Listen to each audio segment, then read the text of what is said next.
তো দেখো এখন আমরা সবাই মিলে চলে এসেছি দাদা বৌদিতে। তো এখানে দাঁড়িয়ে আমরা কিছুক্ষণ বাইরে ওয়েট করছিলাম, তার কারণ এখন সবেমাত্র 7:30 বাজে আর এত তাড়াতাড়ি ডিনার করবো, তো সেই জন্য বাইরে বসে সবাই গল্প করছিলাম। তো ভাবলাম 8টা বাজে তারপরে ঢুকবো, কিন্তু তারপরে কিন্তু প্রচণ্ড পরিমাণে ভিড় হয়ে গেছিলো, প্রচুর ভিড় হয়ে গেছিলো, তার জন্য আমরা ভেতরে চলে গেছিলাম। তো দেখো এখন আমরা উপরে চলে এসেছি। আর আমি কিন্তু এর আগে অনেকবার দাদা বৌদিতে এসেছি, আমার ছেলে যেহেতু স্কুল ব্যারাকপুরে, আমি আমার বান্ধবীদের সাথে ছেলের বন্ধুদের সাথে এসেছি, কিন্তু এই প্রথমবার আমার ফ্যামিলির সাথে আসলাম, আর ফ্যামিলির সাথে এসে ভীষণই ভালো লাগছে। তো দেখো আমার স্টার্টারটা এখন অর্ডার দিয়ে দিয়েছিলাম চিলি ক্রিপস বেবিকর্ন, যেটা খুব টেস্টি, আমার ভালো লাগে, আমি এখানে আসলে খাই, তাই ওদেরকেও বলে এটাই নে। আর তার সাথে দেখো মিক্সড ফ্রাইড রাইস আর চিলি চিকেন তো আমার আর আমার ছেলের ভীষণ প্রিয়। আর এখানে আসলে তো বিরিয়ানি খেতেই হবে, তাই এখানকার ফেমাস মাটন বিরিয়ানি অর্ডার দিয়ে দিয়েছিলাম।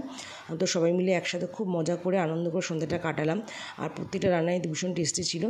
তারপর দেখো সবাই মিলে খাওয়া দাওয়া করে একসাথে আমরা এবার তো বাড়ি ফেরার সময় হয়ে গেছে, তো ট্রেনে উঠে পড়েছি। তো চলো আজকের ভিডিওটা কেমন লাগলো অবশ্যই কমেন্টস করে জানিও।